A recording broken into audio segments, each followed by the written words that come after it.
Pro Soccer Talk examines some of Thursday's top transfer stories, including a Premier League giant looking to add to its midfield.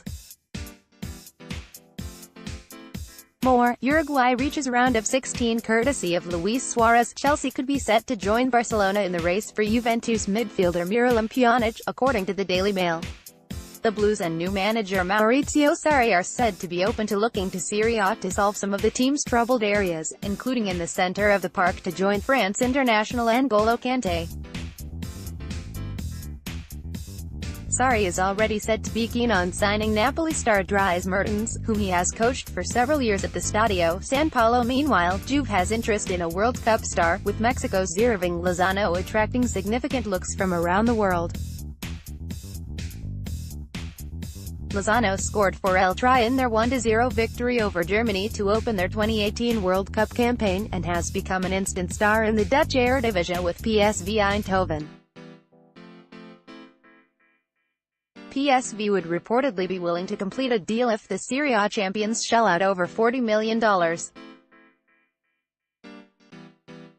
Sticking with Juve, Emre Can's move to the Turin side appears to be close to finalization. Can is set to have a medical in Italy on Thursday, as the 24-year-old anticipates completing a 5-year contract with the Serie A giants.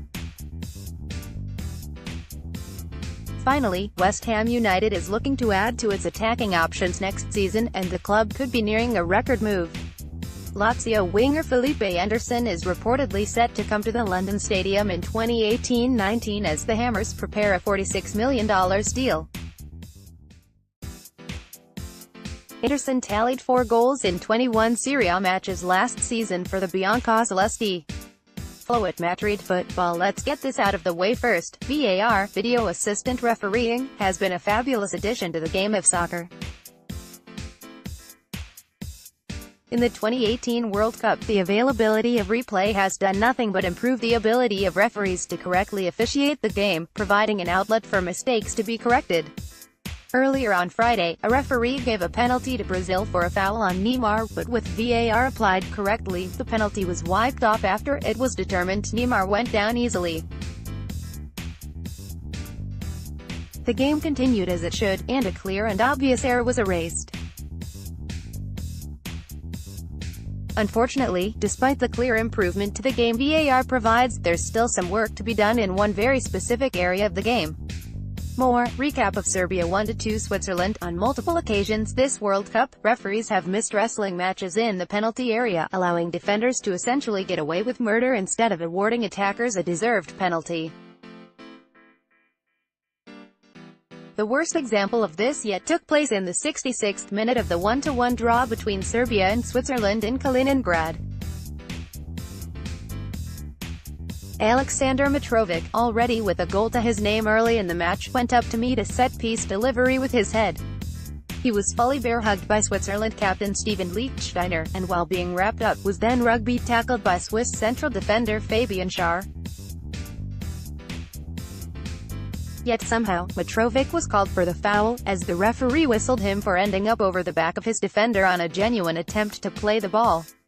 With every replay shown, it became more and more evident that not only should a penalty have been awarded, but the referee missed a clear and obvious call.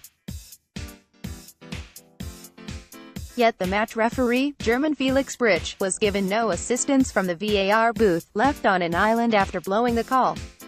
There have been so many instances of this throughout the tournament, despite a public directive reportedly given by FIFA to referees asking them to crack down on physical play in the box, according to Fox Rules analyst Drive. Joe Macknick. England striker Harry Kane was wrestled to the ground numerous times against Tunisia with no call, while many Egypt fans felt hard done by after Mohamed Salah was bullied in the box repeatedly against Russia. The more defenders can get away with while defending set pieces in front of net, the more the game will be muddied by controversy, clouding an otherwise glittering debut for VAR on the international stage. That's frustrating.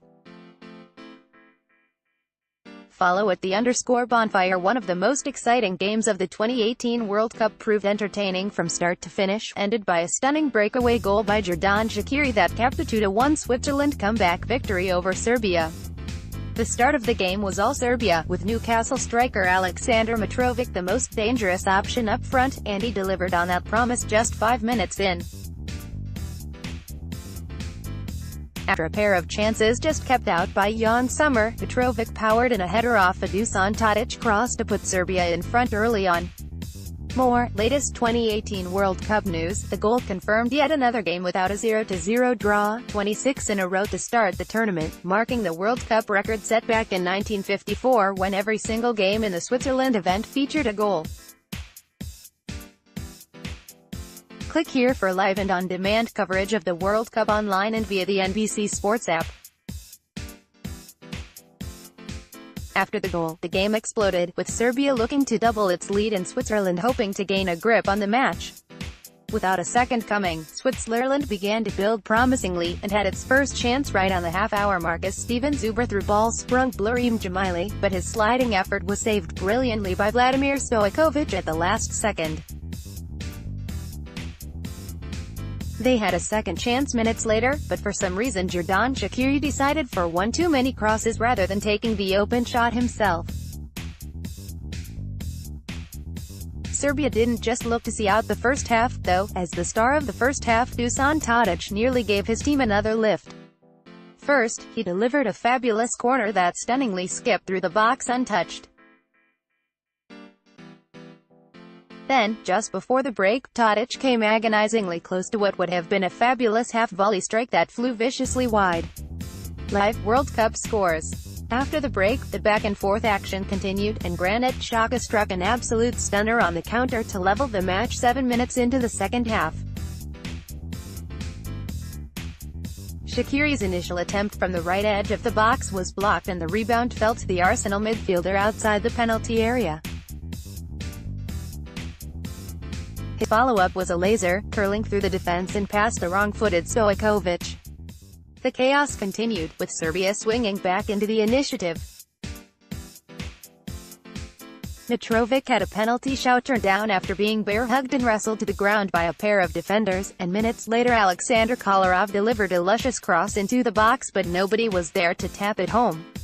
Serbia began to tire as the game inched towards the final minutes, and Switzerland had most of the late pressure. One moment of brilliance caught the Serbians sleeping, and it proved the difference.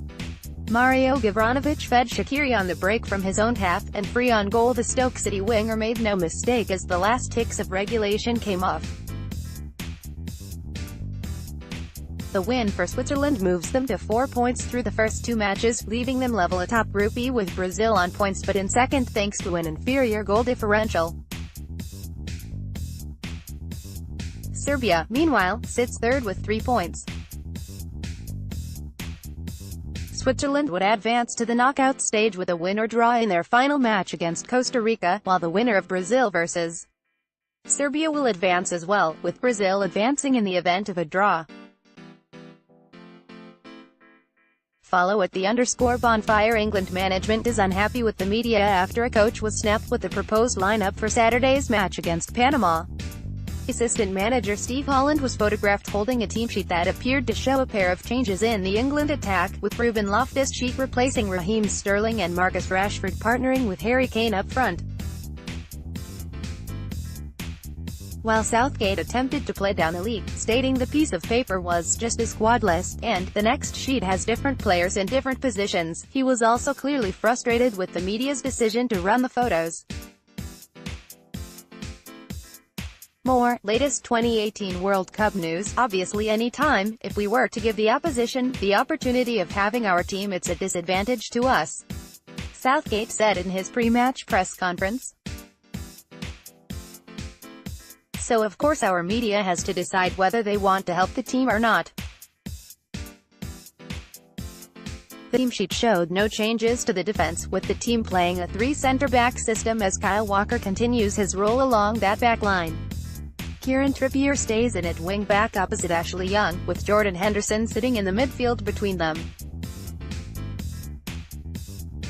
Jesse Lingard retains his place in the attack centrally with help from the addition of Loftus-Cheek, and the pair of strikers ahead of them. Walker was also asked about the leak, and he said Haaland apologized to the team even if they felt it was unnecessary. He's apologized to us all in training, which we had a bit of banter with him about, and that was it. I think if you guys try to keep it to yourself and don't bring it out to the world, Walker added, because it's not going to help us come the later stages of the tournament. Please God we get there. All the rest of the world's seeing our team now, if that is the team or if not. As I say, you guys have to do your little bit, so if you could just please help us with that, it would be polite. Follow at _bonfire. Brazilian national team starter and Liverpool transfer target Alisson looks increasingly likely to only see Anfield as a visitor.